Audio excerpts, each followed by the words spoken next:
this is Debbie from Cariad Cards, and I've got another tutorial for you today on how to make this adorable money wallet. When you want to give money as a present for Christmas or for a birthday, it always looks a bit sad when you put it in an envelope. So I've come up with this design. It's got a lovely little tab on it just to keep it closed. Open it up, and a little concertina side so that you can open it easily and get your money in. That will fit a £5, £10 note beautifully.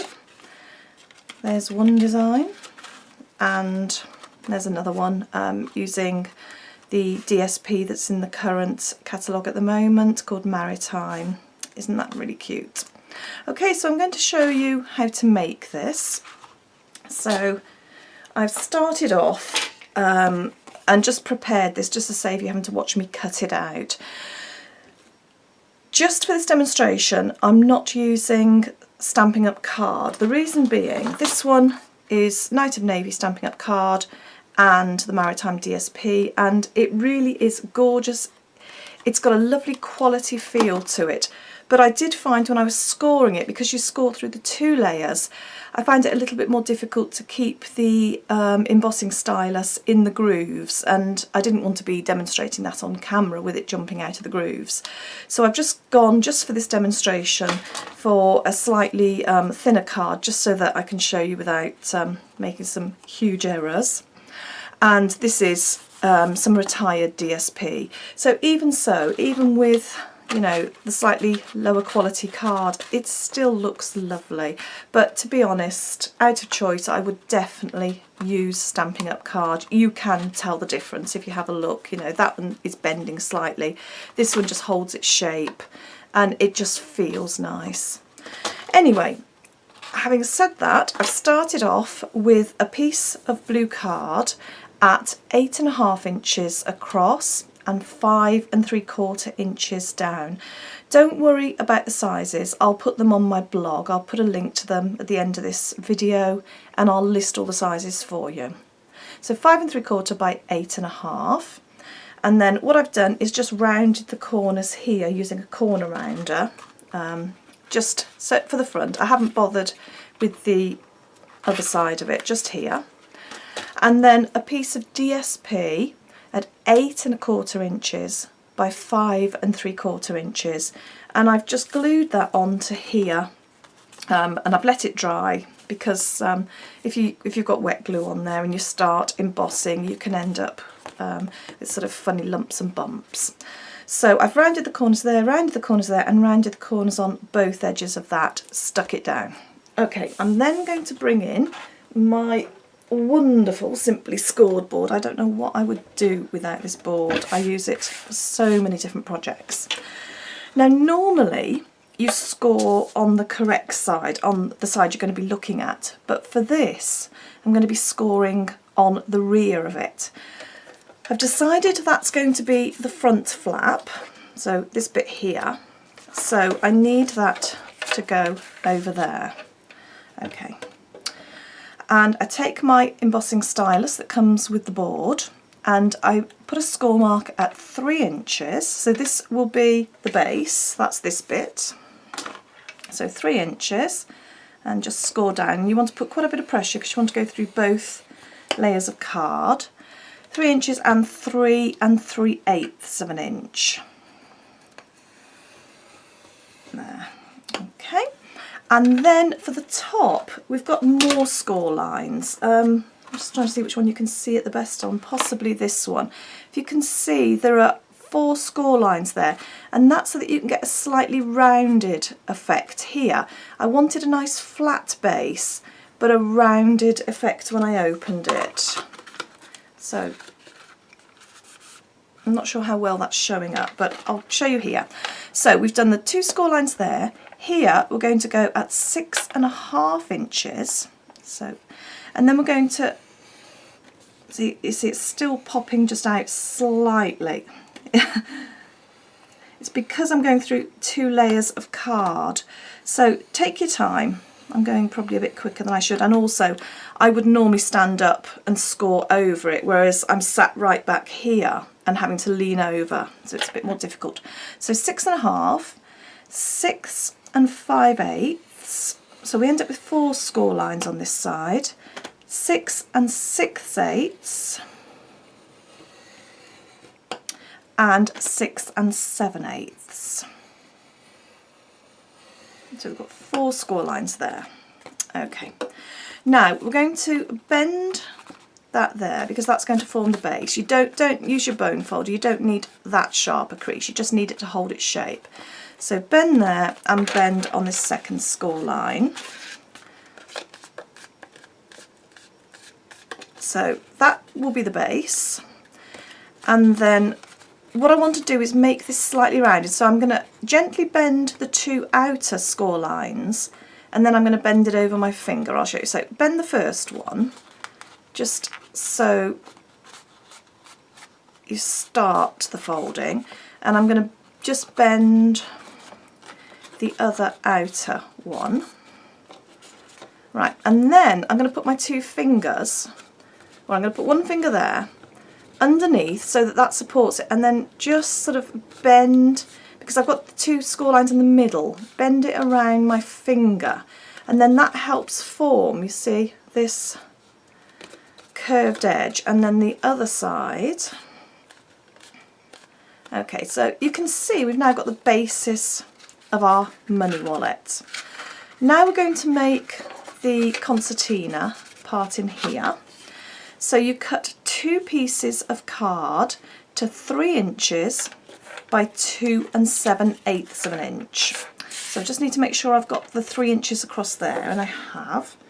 So now where did I put my Simply Style? There, there's my scored, my embossing stylus. Now I'm going to score this at every 3/8 of an inch. So I literally in my head count. What's a 1, 2, 3. So score and just watch it doesn't move. Because again, I'm using not such good quality card this time, and I am sitting at a strange angle. So 1, 1, 2, 3. 1, 2, 3. I really should do this in my head, shouldn't I? I should look like I know what I'm doing and not have to count out loud. 1, 2, 3. I just don't want to miscount, because it is important that they're all scored at exactly 3/8 of an inch. 1, 2, 3. Otherwise you're going to end up with a concertina that it's not equal when you fold it. 1, 2, 3. So that's my final one. I'm just going to do the 1 because in true Blue Peter style I have actually made some already, but I'm going to show you what I've done. So take your right hand edge, the first fold down, because you're going to stick that one onto the card, and then what do you call this, a valley and a hill, valley and mountain fold. So first one was down, then the next one you fold in. So a typical concertina, so you can see it's looking like that. Carry on and make sure you put nice sharp creases, just keep pressing on them. Right, so I would do 2 like that. I'm just going to do the 1 to show you. So there's your concertina. Okay, now I have pre-prepared 2, and I've put some double-sided tape on here, which I've just started to pull off, because you really don't want to watch me taking half an hour pulling off the end of my double-sided tape. But I'll just show you on this one without the double-sided tape so I can show exactly how to stick it. Now, you'll have to turn it round so that what you want to do is stick it, there's your bottom, there's your top. You want to stick it near the bottom edge, and you want this to be coming out. So find the edge that's going to stick onto there, like that. So it's going, the first concertina is going to sit nice and flush up against this edge, and the concertina will come out. And the same with this side. So that's where you need to put your double-sided tape. Okay, so you put it on that side to stick down to there. So as I said, in true Blue Peter style, I have one already prepared. I shall take it off, and then bottom edge there, just make sure that that is on. I tend to do both of these first, put them on like that. You will find your own style and see what works for you. I just find this way tends to work for me slightly better. And again, making sure I'm on my bottom edge. Remember, your top edge has got the 4 lines. Just stick that on. So that's going to stick and come out. I hadn't realised until I did these videos how much when I'm making cards I tend to stand up over them, and it is strange sitting back and behind.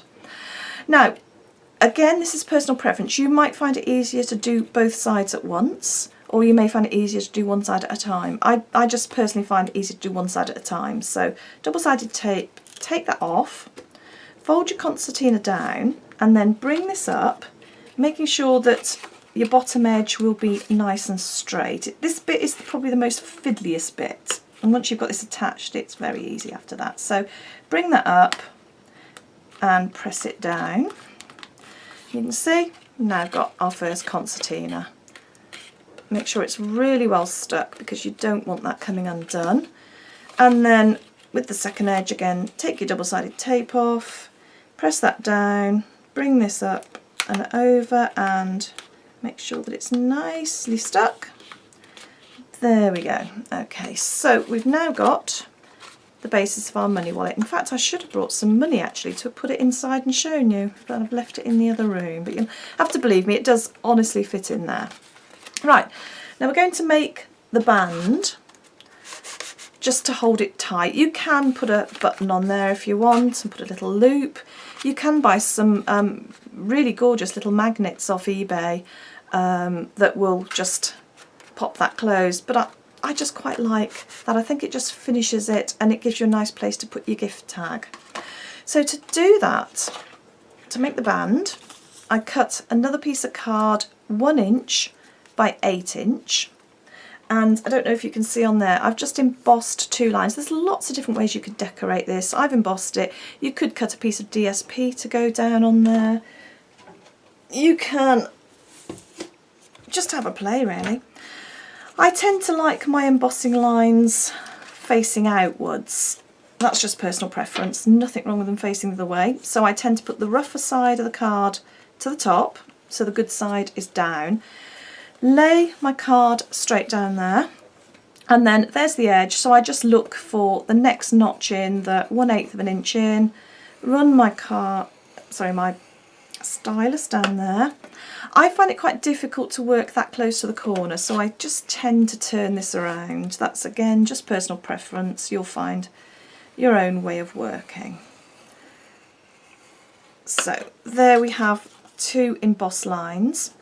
Now again, you could just fold that round if you want, but I quite like to have nice sharp corners. You can see I've already made one here. I brought that one in a little bit early.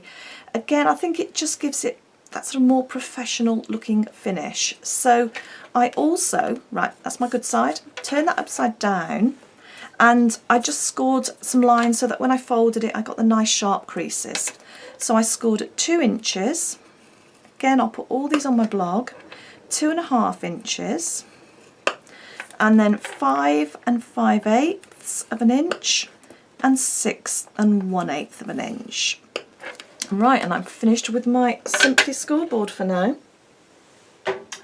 All I did then was fold those, fold, popped a little bit of double-sided tape on there, just making sure when you do it that those are nice and straight because you want it to fit over your wallet. So, as I say, true Blue Peter fashion, I've already got one done. And then the only other thing I did was, I think this is from a retired set, but there are so many different stamps around that you can use.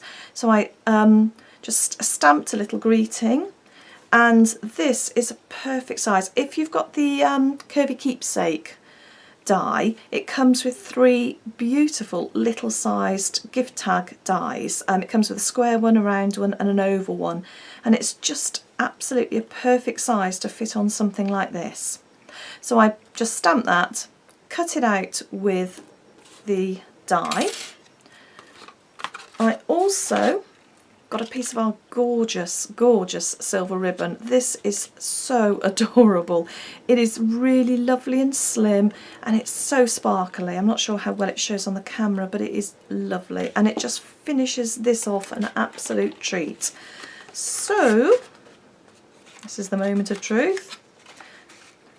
and it does fit on there. There we go. Okay, look at that. Isn't that gorgeous? I just think that's lovely. It's such a nice way of presenting money as a present. I would be very happy to receive that. I'd also be very happy to receive the money inside it, but I just think that is lovely. So that is how you make it. Thank you very much for watching. This is Debbie from cariadcards.co.